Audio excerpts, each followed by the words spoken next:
Senhor nosso Deus, nosso Pai, nós te louvamos e bendizemos o teu santo nome, por esse momento de adoração, por esse momento de comunhão que estamos tendo aqui, comunhão uns com os outros, mas também comunhão com o Senhor. Isso acontece unicamente porque nós estamos em Cristo. Eu peço agora, Senhor, que nesse momento o Senhor fales poderosamente através da vida de teu servo, o pastor William, que a palavra que sair da boca dele venha ser uma palavra com a unção do teu Espírito, palavras que venham encontrar corações prontamente e preparados e que venham edificar essa igreja, esse corpo local que está reunido aqui, Senhor, para aprender mais da sua palavra e também para praticar os atos do Senhor depois do Senhor. Nos abençoe e nos fale, pois essa é a nossa oração, em nome de Jesus. Amém.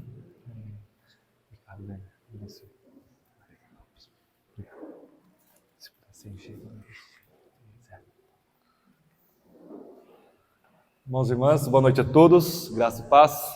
Abramos nossas Bíblias lá em Apocalipse e vamos combinar, obrigado, Vanessa, que como vocês estão sendo muito amorosos e pacientes comigo e minha família, eu espero que ninguém durma aqui por causa do pregador, mas como a gente teve um banquete minutos atrás, se alguém bocejar, dar uma piscada, não vou levar para o pessoal, porque é difícil mesmo, né?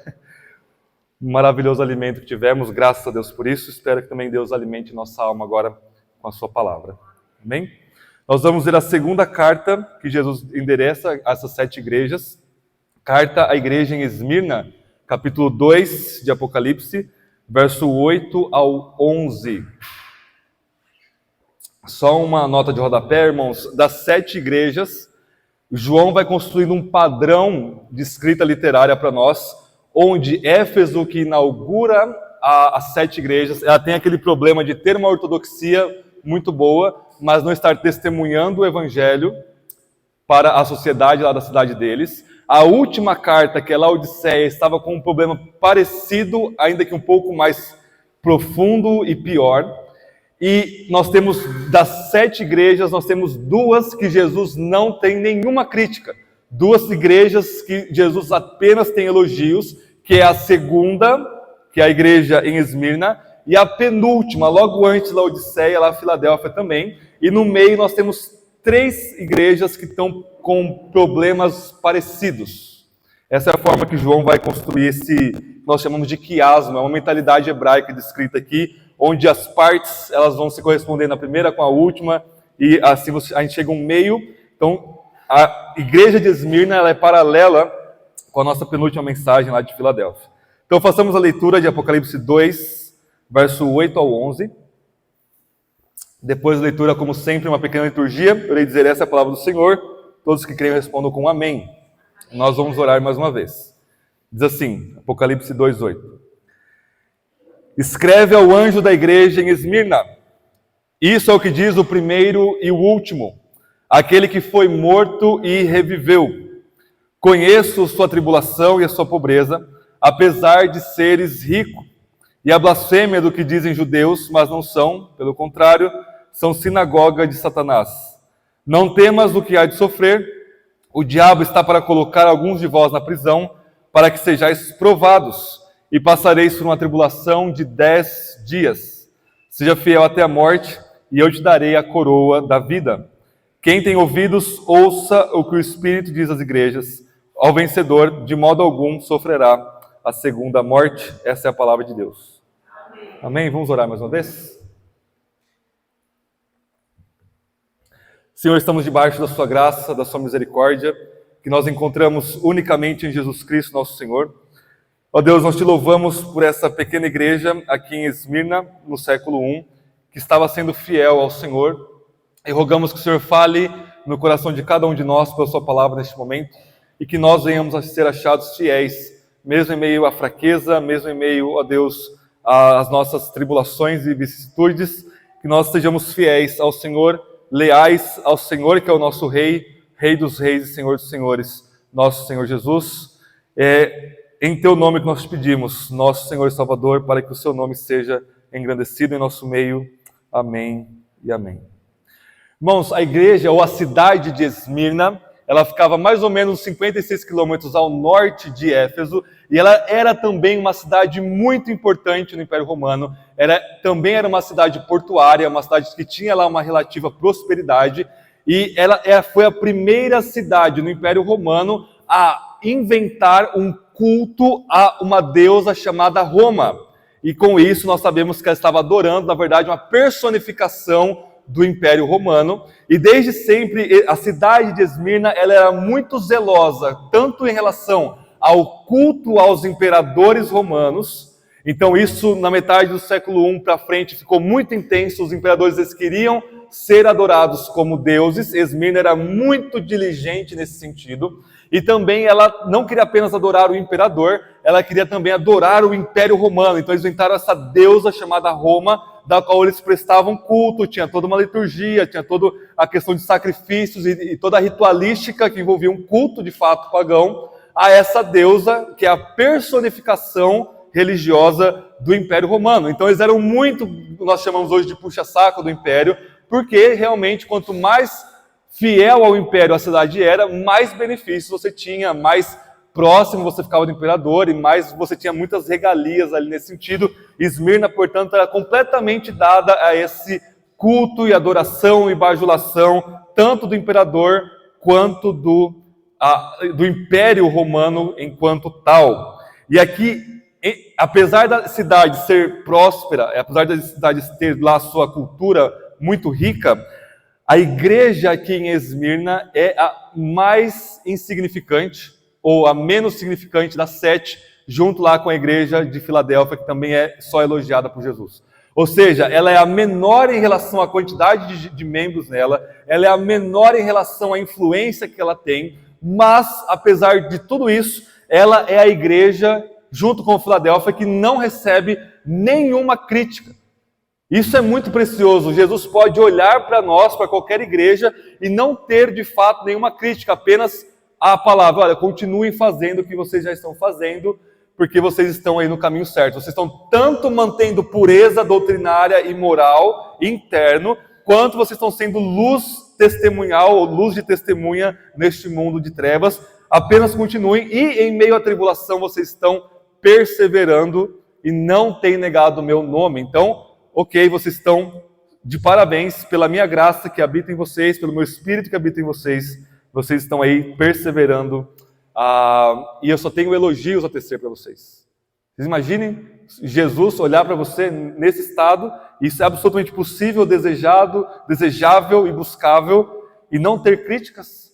Apesar de nós ainda termos nossos pecados, isso aqui não envolve perfeição moral, perfeição de santidade, isso envolve uma vida quebrantada, uma vida de arrependimento, uma vida que você reconhece a sua fraqueza, e que, portanto, você está absolutamente dependente de Deus. E a forma como Jesus se apresenta aqui, logo no versículo 8, é muito significativo e pujante para nós e para a igreja de Esmirna. Olha o que ele diz, novamente, verso 8. Escreve ao anjo da igreja em Esmirna: isso é o que diz o primeiro e o último, aquele que foi morto e reviveu.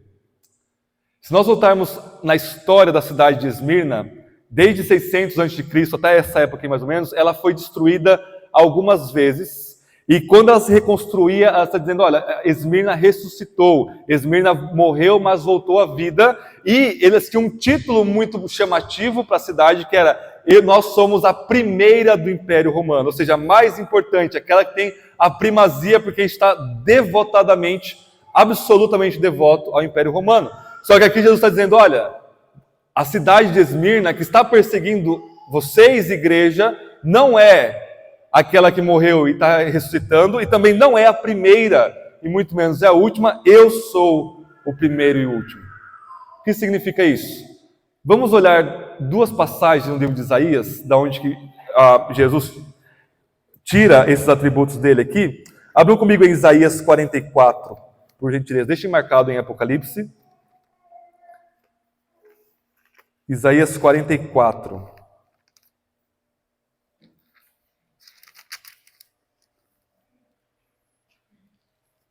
Vamos ler a partir do verso 6.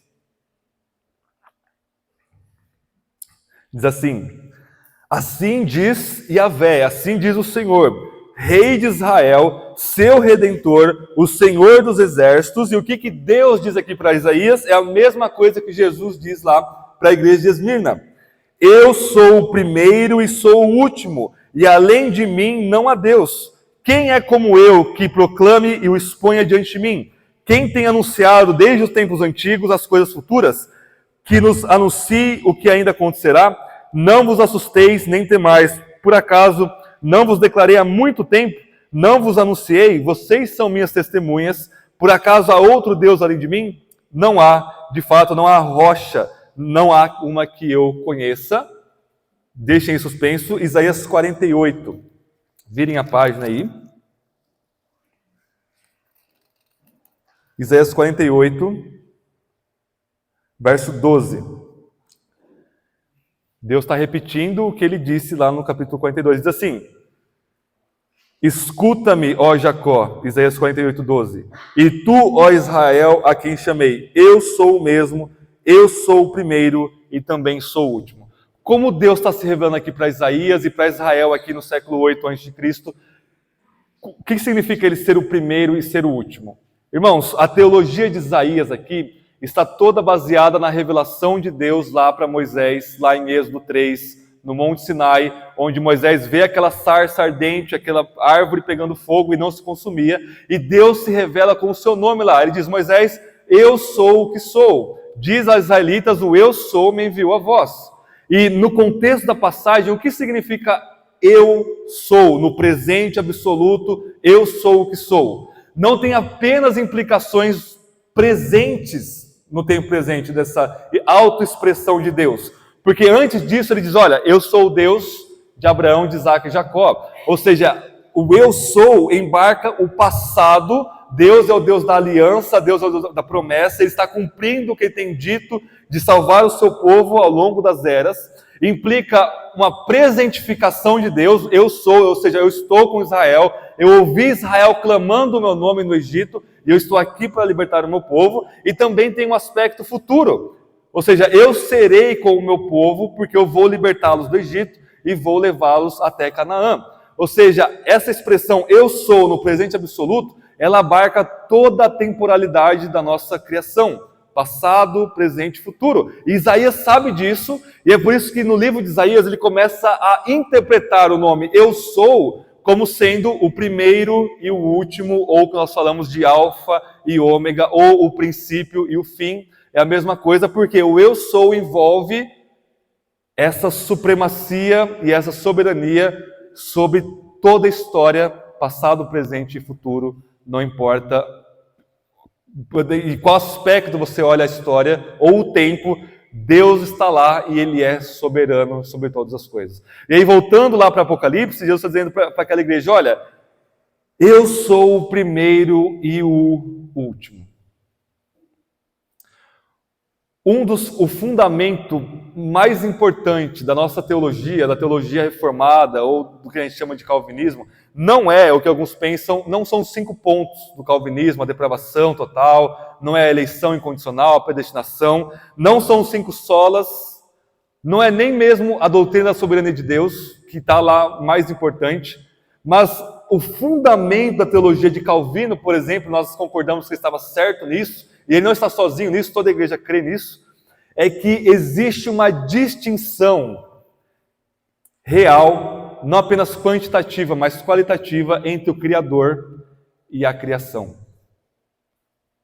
Ao passo que existem 2 níveis de realidade: a realidade do Criador, que é soberano sobre todas as coisas, e a realidade criada, que Ele mesmo criou nele, mas que Ele transcende infinitamente. Ao passo que nenhuma criatura pode se chegar a ser criador ou a ser divino. Na Idade Média tinha alguns que acreditavam na questão da escadinha do ser, né? Que o mais baixo do degrau estava lá o diabo, aí ia subindo, aí tinha lá o verme, tinha lá os animais, tinha o ser humano, lá em cima tinha os anjos, e no topo dessa escada do ser tinha lá Deus. A implicação disso é que você poderia subir essa escadinha e ser divinizado. Mas a Bíblia não ensina isso. A Bíblia ensina que existe um só Deus, Pai, Filho e Espírito, e que Ele é absolutamente transcendente, Ele está acima da criação, E, portanto, você tem a realidade divina, e nessa realidade divina, ele é soberano sobre todas as coisas. E na realidade da criação, da criatura, ele estabeleceu que nós somos responsáveis. Esse é o princípio mais fundamental, mais fundante da nossa fé. O Criador está em outro nível. Não é apenas uma questão de quantidade de poder ou de quantidade de conhecimento. Não, Deus tem mais conhecimento do que nós, mais força do que nós.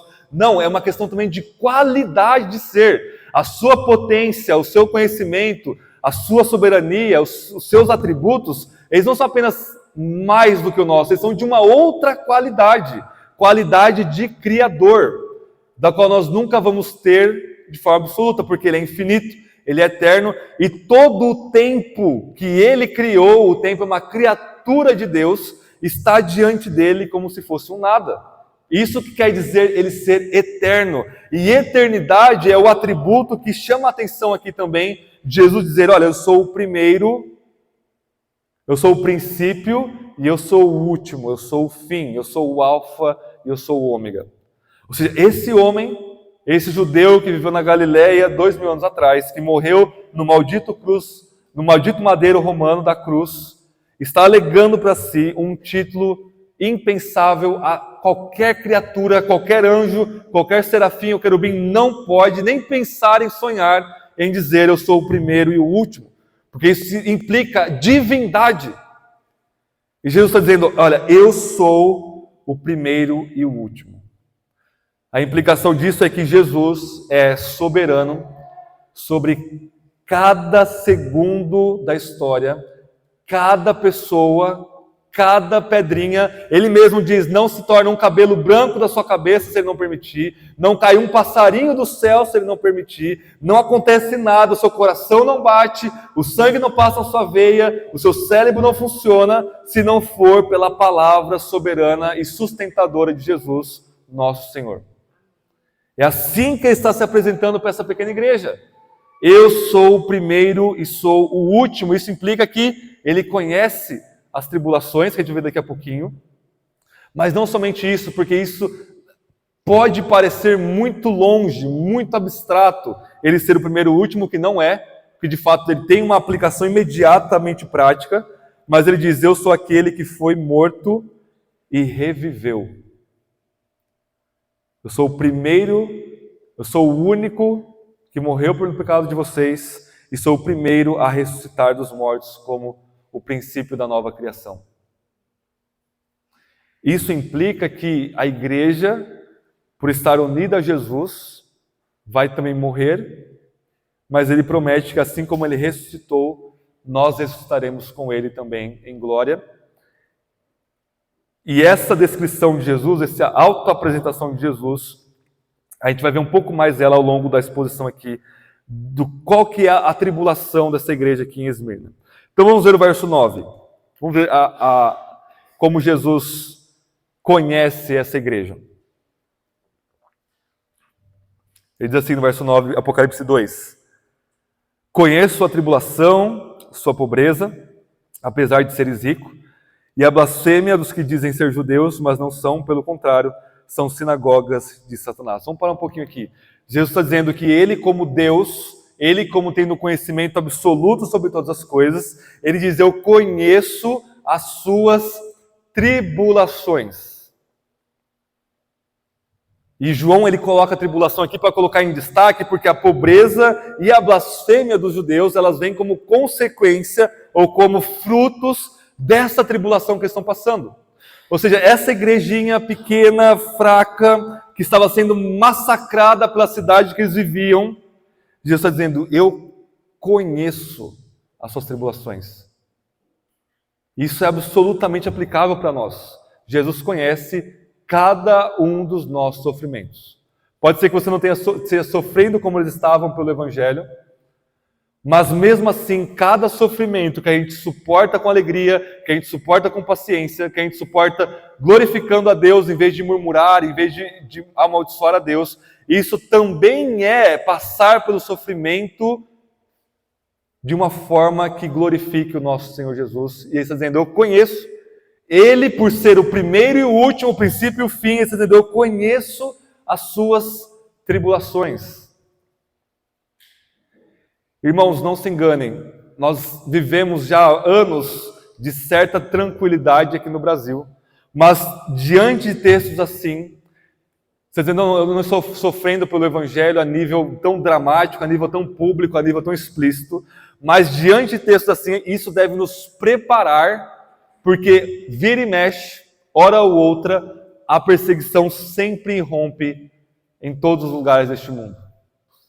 E cada vez mais a nossa sociedade brasileira está estreitando e explicitando cada vez mais o ódio à fé cristã, à palavra de Deus, ao Deus das Escrituras, e de fato não vai demorar muito, talvez, para que nós estejamos na mesma posição de Esmirna e de que milhares de outras igrejas espalhadas pelo mundo que está literalmente sofrendo pelo Evangelho. Ou seja, quer você busque conhecer as igrejas e orar por eles e se colocar no lugar deles, quer você se preparando para a tribulação que pode vir sobre nós, ou quer você passando pela sua tribulação, ou pela tribulação da igreja local em si, seu irmão sofrendo, você sofre junto com ele, Jesus conhece nossas tribulações. E não existe um sofrimento em Cristo, um sofrimento no Evangelho que seja em vão. É o que Paulo diz em Filipenses, que ele queria participar dos sofrimentos de Cristo. Para a igreja primitiva, sofrer por Cristo não era um fardo, não era um peso, era um privilégio. Era uma graça. Paulo diz também para os Filipenses, olha, vos foi concedida a graça, não somente de sofrer por Cristo, mas de crer também nele. Ou seja, o sofrer por Cristo no seu trabalho, na escola, na sua família, entre os seus amigos, onde quer que seja, em alguns locais, até mesmo dentro de igrejas, sofrer por Cristo, Jesus está dizendo, eu conheço as suas tribulações, os seus sofrimentos, as suas mazelas, as suas dores, o seu luto, as suas perdas. Jesus conhece tudo. E ele está, não é um conhecer, não, eu sei o que está passando, recebi um jornal aqui, eu estou à parte do que está acontecendo na sua vida. Não, é um conhecer de eu que estou no controle desse sofrimento. É um conhecer divino, é um conhecer exaustivo, é um conhecer que é Ele que está no controle. Ou seja, esse sofrimento que você tem, ou que você já teve, ou que você terá, é um presente do Cristo soberano para a sua vida. E ele diz, eu conheço, porque eu mesmo estou causando isso. O restante Apocalipse, a gente vê no capítulo 5, Cristo exaltado, ele morre, ressuscita, está exaltado à destra de Deus. Ele é o único que pode pegar o livro da mão de Deus Pai, e esse livro é o desenrolar da história em julgamento e salvação. E é ele que abre os selos. E todos os selos que ele abre é julgamentos prévios sobre este mundo. Ou seja, cada mazela que acontece nesse mundo, no fim da causa, no fim dessa corda, é Cristo que está lá regendo todas as coisas. Eu conheço as suas tribulações. A segunda coisa é a sua pobreza, apesar de seres ricos. Essa igreja, portanto, ela não tinha condições financeiras. Era uma igreja financeiramente pobre, e Jesus está dizendo, eu conheço a sua pobreza. E vejam que muito da pobreza dos cristãos aqui do século I e século II vinha do fato de ser cristão. Porque se você tem lá o seu comércio, se você tem lá a sua lojinha, que você vende alguma coisa, e você não presta culto ao imperador como Deus, você perdia o seu comércio, você perdia a sua fonte de lucro, e você ia empobrecendo. Então era muito comum os cristãos, uma pessoa que se torna cristã, e ir empobrecendo para não comprometer a sua fé com idolatria de Estado e de pessoas como o imperador, por exemplo. Então a tribulação deles causou talvez essa pobreza deles, porque o modo como João rege o texto aqui dá a entender que pobreza e a blasfêmia dos judeus aqui são frutos dessa tribulação inicial aqui que ele está dizendo para nós. No Antigo Testamento, que era um tipo, uma sombra do Novo Testamento, ou de Jesus Cristo, nosso Senhor, você tinha lá, portanto, muitas coisas que eram materializadas, muitas coisas que são gráficas aos olhos, como o templo, por exemplo, a terra prometida, por exemplo, muitas coisas ali, a roupa dos sacerdotes, toda a ritualística do Antigo Testamento, porque eles precisavam ter essa visualidade enquanto sombra daquilo que Deus faria em Cristo Jesus, nosso Senhor.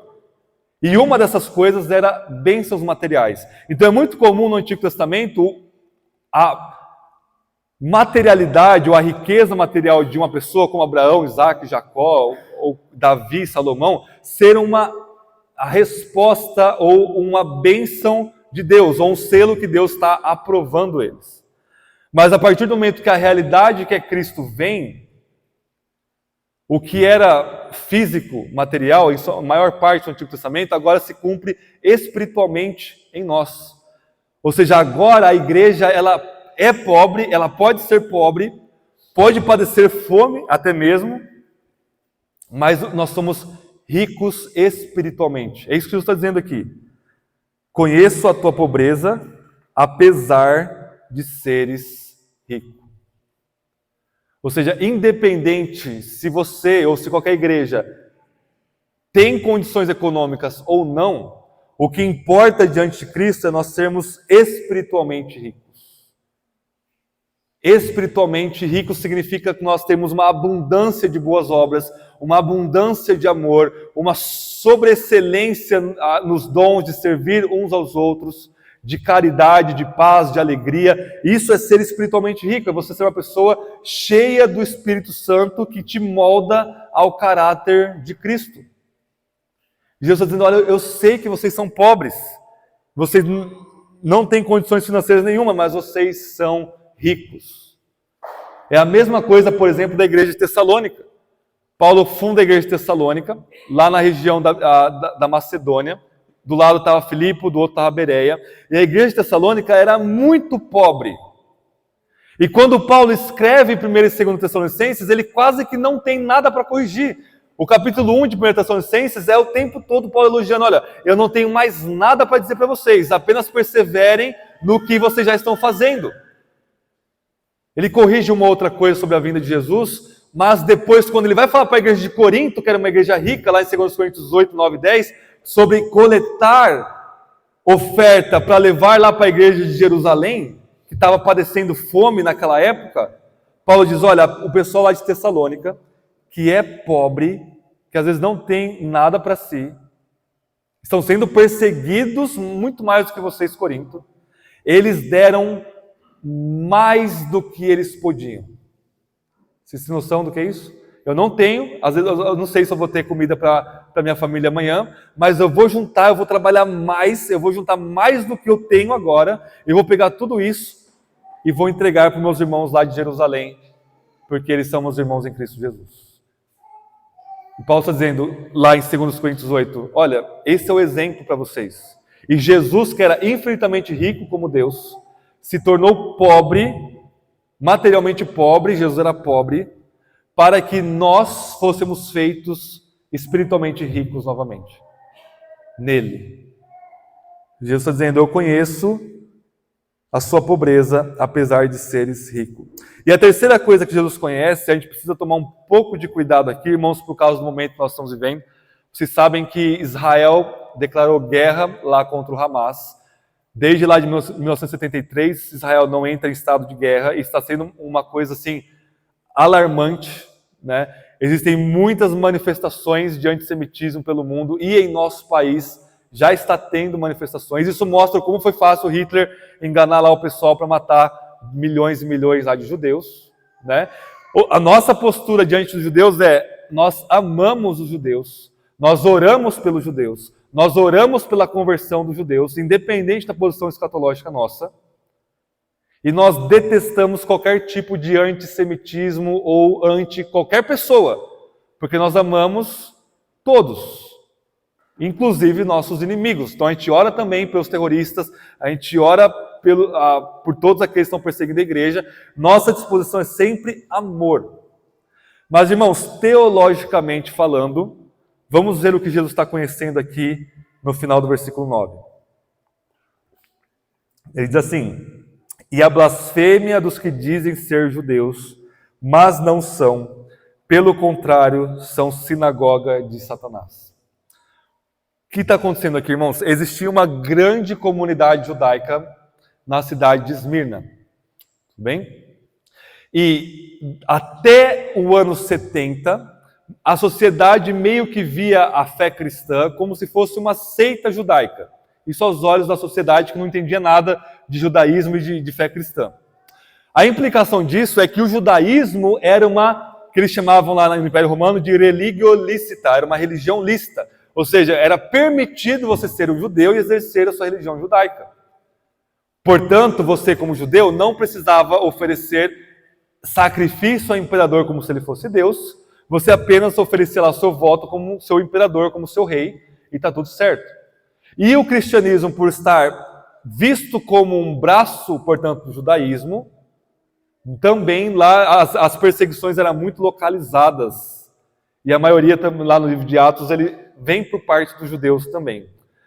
No ano 70, ali mais ou menos, 69, 70, o templo de Jerusalém foi destruído, uma visão de terror apocalíptica, que é descrita lá no Sermão das Oliveiras de Jesus. E o que Jesus fala? Olha, quando vocês verem essas coisas acontecendo, o Império Romano cercando a cidade santa, fujam! Vocês não têm nada a ver com a briga política deles. Fujam! As mulheres que estiverem grávidas vai ser pior para elas, mas vocês não têm que lutar essa guerra física, porque agora em Cristo a nossa luta é espiritual. Efésios 6, a gente luta contra o diabo, seus demônios, contra nossos pecados e por aí vai. E o que aconteceu? Os cristãos fugiram. E a partir daí, como a igreja não deu apoio a Israel naquele contexto, não estou fazendo nenhuma ponte para hoje, naquele contexto, a partir da década de 80, os judeus tornaram isso explícito e público. Eles não têm nada a ver conosco. Portanto, o cristão precisava oferecer culto ao imperador, oferecer lá incenso. César é o Senhor, César é Deus, ele é o Dominus, e é Senhor, e é Deus, porque você não é uma religião lícita, porque era proibido novas religiões no Império Romano.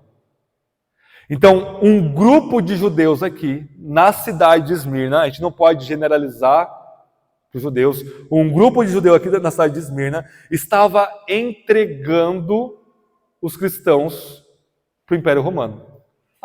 Vocês não ajudaram a gente na guerra contra Roma? Agora vocês vão ver também. Essa era a perseguição que estava rolando aqui nessa época. E Jesus está dizendo, eu conheço a blasfêmia, ou seja, a mentira daqueles que se dizem judeus, porque agora em Cristo nós somos judeus, nós somos o verdadeiro Israel, nós somos a circuncisão, Paulo vai dizer em Romanos 2, aqueles que nós temos nosso coração circuncidado. Mas eu conheço a blasfêmia dos que dizem judeus, mas não são. Continuando no verso 9, pelo contrário, são sinagoga de Satanás. No Novo Testamento, qualquer ajuntamento religioso que não seja voltado para Cristo, para o Pai e para o Espírito, é um ajuntamento para adorar o diabo. Então, qual que é a implicação disso? Quando a gente olha para os evangelhos, por exemplo, e a gente vê lá os fariseus, e Jesus o tempo todo repreendendo os fariseus, dizendo, olha, vocês são sepulcros caiados, vocês são filhos do diabo, vocês mentem desde o princípio. A gente, nossa, os fariseus eram uns trastes mesmo, né? Essa não é a leitura que a gente deve fazer dos fariseus. Os fariseus eram o top do top, era o máximo que um ser humano conseguia chegar em termos de religiosidade e de moralidade. Ou seja, quando a gente olha para Jesus criticando os fariseus, se os fariseus são assim, o resto do mundo é indescritivelmente pior. Não é como se não, todo mundo é legal e os fariseus são esses religiosos. Não, é o contrário. E aqui também, se esses judeus, que se dizem judeus, mas de fato são sinagogas de Satanás, quer dizer que então o resto, os cultos do imperador romano, então são completamente dados ao diabo nesse sentido. E Jesus está dizendo, olha, vocês, apesar da cidade de Esmirna, e apesar dos religiosos de Esmirna estarem matando vocês, prendendo vocês, atribulando vocês, vocês são minha sinagoga, minha igreja, meu povo. É vocês que estão sendo fiéis a mim.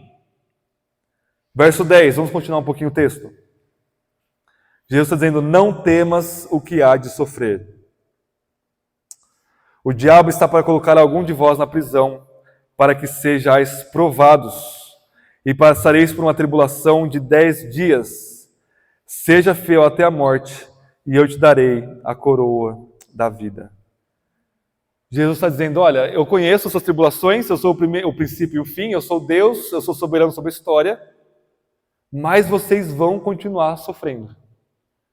É isso que ele está dizendo. Eu conheço as tribulações, não temas, porque o diabo vai lançar alguns de vocês na prisão, ou seja, portanto, isso como palavra de Cristo, isso é imutável, eles seriam presos, alguns deles. Irmãos, ir para a prisão no século I não é reabilitação como é nos nossos dias. Se você fosse para a prisão, 90%, 99% de certeza que você seria morto. Ou seja, a prisão é apenas uma sala de espera, que você ficaria dias, meses ou anos, para a sua execução final.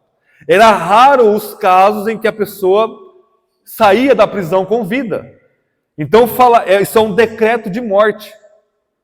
O diabo vai jogar alguns de vocês na prisão para que vocês sejais provados. E aí eles vão passar por uma tribulação de 10 dias. Quer seja isso literal, quer seja simbólico, o fato é que esses dias estão contados. E essa expressão, tribulação de 10 dias, é uma alusão lá a Daniel capítulo 1. E o paralelo ele é importantíssimo, porque Daniel, diante do imperador Nabucodonosor lá da Babilônia, ele decide passar lá 10 dias sem comer as iguarias do rei. Por quê que ele decide isso? Porque ele era vegetariano? Não. Porque comer das iguarias do rei implicava adoração, submissão religiosa ao imperador da época mundial que era Nabucodonosor. Aí Daniel, não, eu não vou comer da comida do rei, eu não vou comprometer a minha fé, eu não vou comprometer a minha adoração ao Deus verdadeiro com a adoração a esse sujeito aí que destruiu Israel, eu vou aqui ficar comendo a minha comida aqui. Ele fica ali 10 dias, ele fica melhor do que o pessoal que estava comendo o banquete do rei.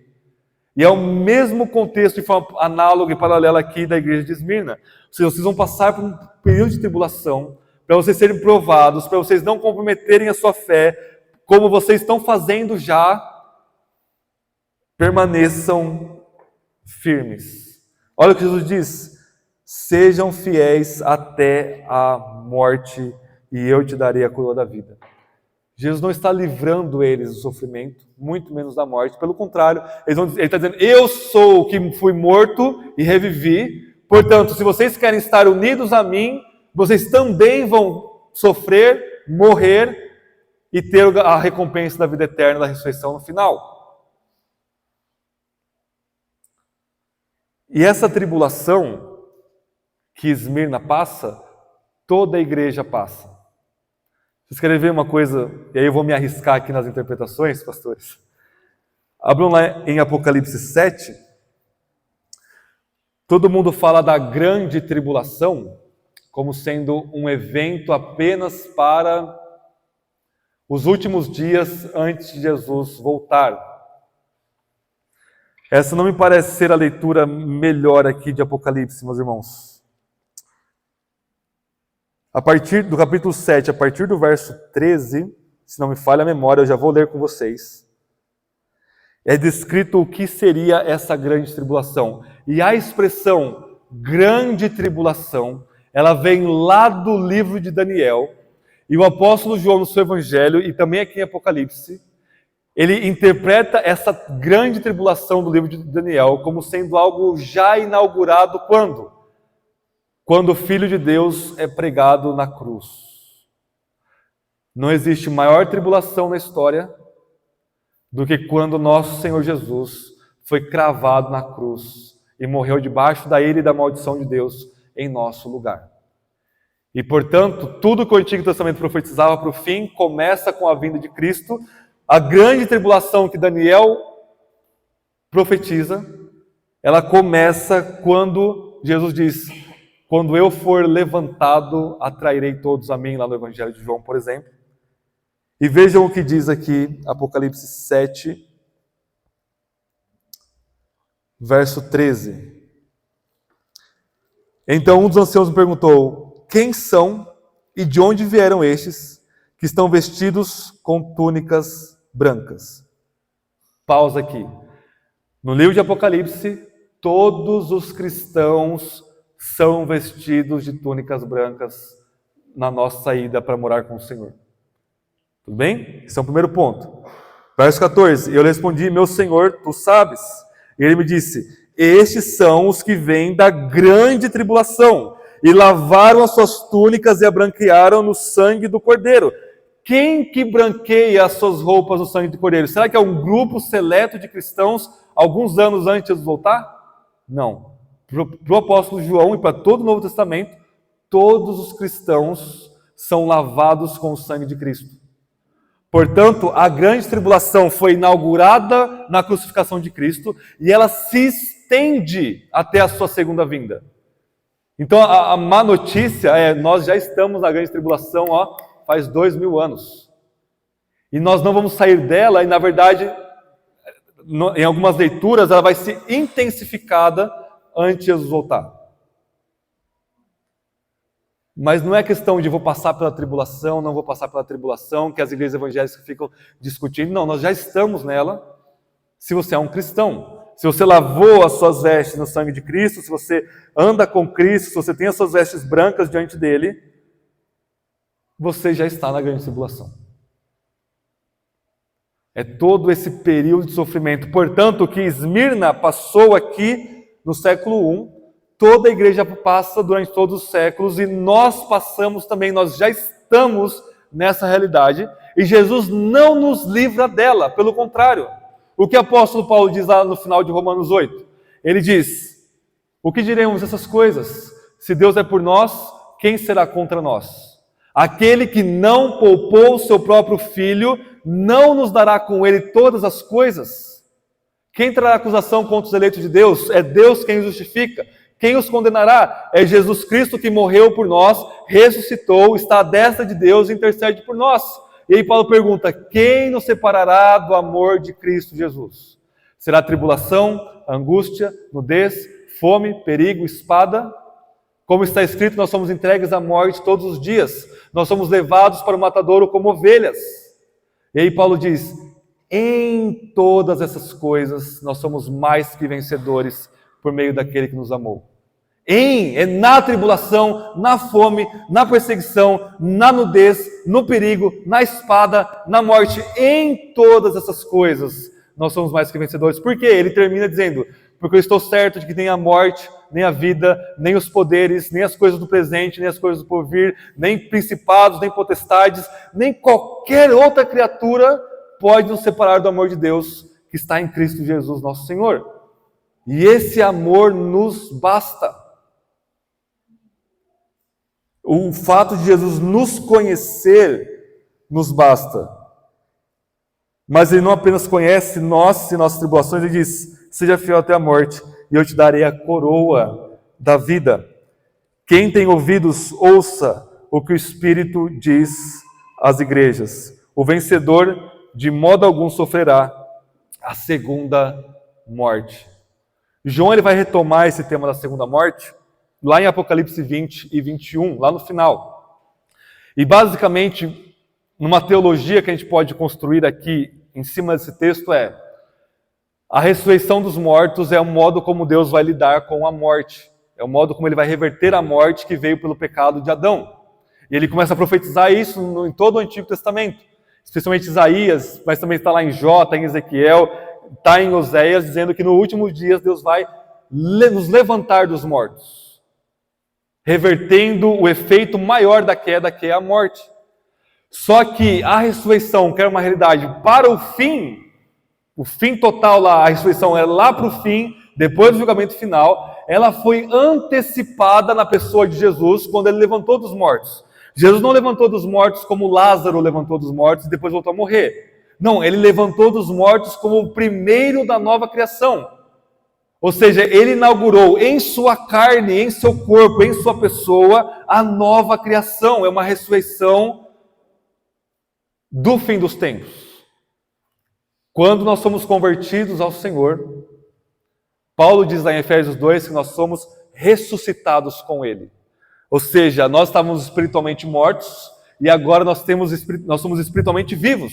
A nossa alma levanta dos mortos, agora a gente pode viver, a gente de fato vive diante de Deus. Ou seja, nós já participamos da realidade da ressurreição final no presente, ao desfrutarmos da vida e da vida em abundância que Jesus tem para nós. Mas isso não é tudo. No último dia, Jesus vai levantar esses nossos corpos, da onde que ele estiver, do fundo do mar, em cinza, debaixo da terra, não importa onde ele esteja, ele vai juntar todos os nossos átomos e vai transformar o nosso corpo, o corpo daqueles que são salvos, em glória como o corpo dele, para habitarmos na criação restaurada, neste corpo, sem pecado aqui, com uma perfeição interna, uma perfeição externa, corpórea, física. E, portanto, a eternidade ela é sim material e física, porque Deus criou a matéria como algo bom. E Ele restaura aquilo que Ele criou bom e foi corrompido pelo pecado.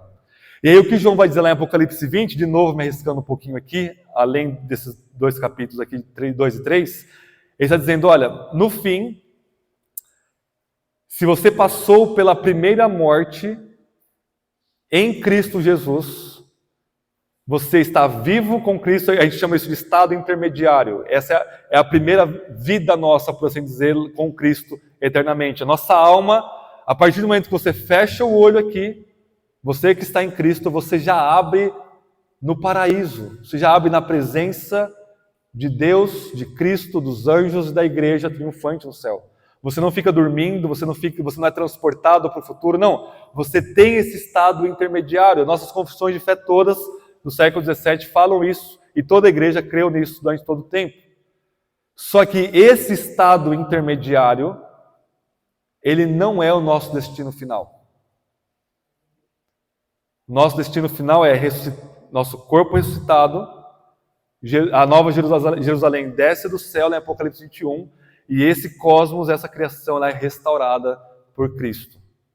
E aí o que diz lá em Apocalipse 20, Jesus fala para João, olha, se você está em Cristo, basicamente parafraseando, você morre em Cristo, você já está lá no céu com Ele, de modo nenhum você vai passar pela segunda morte. Em outras palavras, existe a possibilidade de você ser salvo por Cristo, morrer salvo com Ele, estar lá no paraíso e depois ser julgado e condenado no final. No momento que você crê em Jesus, o julgamento final ele é antecipado na sua vida. Deus bate o martelo e diz, justo. Não pelas suas obras, pelas obras de Cristo, Deus te declara justo. E a partir do momento que existe essa declaração jurídica da parte de Deus, Paulo diz em Romanos 8, não há nenhuma condenação para os que estão em Cristo Jesus. Então a morte ela é uma dádiva, é apenas a passagem daqui para o nosso estado intermediário, para nós aguardarmos já na presença de Cristo o nosso galardão e o nosso corpo ressurreto e a criação restaurada e a eternidade com Deus, com Cristo, com os anjos e com a igreja. Amém? Essa é a promessa para nós, essa é a promessa do Evangelho. O vencedor de modo algum sofrerá a segunda morte. Todos aqui vamos morrer. Se Jesus não voltar, todos vamos morrer. Todos. E a nossa morte é a questão de um momento. Não importa se você vive mais um dia, mais um ano, mais 10 anos, mais 50 anos, isso é um sopro. Você vai morrer daqui a pouco. Daqui a pouquinho todos nós estaremos lá nessa realidade aqui que a Apocalipse está descrevendo para nós. E a grande pergunta é, nós vamos permanecer fiéis como Esmirna? Ou nós vamos comprometer a nossa fé? E aí sim, o aviso é, nós vamos passar pela segunda morte, que é o lago de fogo, que é a eternidade debaixo da ira de Deus. Que esse não sejamos nenhum de nós, pela misericórdia de Deus. Amém? Vamos orar?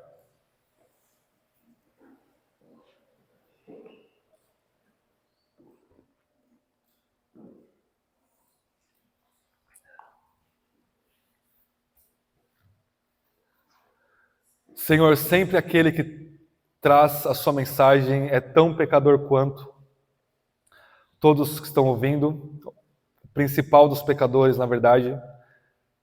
Mas o Senhor chamou-nos numa função de apenas lembrar a nós mesmos, nossas famílias e o seu povo, dominicalmente, semanalmente, essas realidades eternas, para sempre nós lembrarmos e fixarmos nossos olhos no Cristo eterno, o Alfa e o Ômega, porque nós sempre somos ludibriados e hipnotizados pela sedução deste mundo, ou pelo medo da morte, ou pelo pavor do sofrimento. Nós estamos tão confortáveis, Senhor, que essas realidades todas nos são assombrosas. Mas o mesmo Espírito que habitou na igreja de Esmirna habita em nós e nos dá a sua graça para nós, em meio ao sofrimento, podermos, de forma sobrenatural,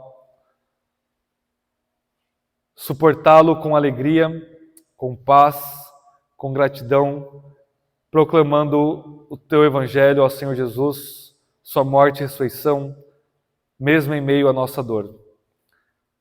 Que o Senhor persevere a cada um de nós, que o Senhor salve nossos filhos e filhas, nossos familiares que não conhecem o Senhor, livra-os da segunda morte, que é a morte eterna, pela sua graça e misericórdia, ó Deus. Persevere-nos, porque por nós mesmos nós já tínhamos desviados, mas nós podemos ter absoluta certeza, junto com o apóstolo Paulo, que aquele que começou a boa obra em nós irá terminá-la até o dia do nosso Senhor Jesus. Esse é o nosso pedido, nossa fé, nossa esperança. Que o Senhor finalize o que o Senhor começou em nós. Para a sua glória, em nome de Jesus. Amém.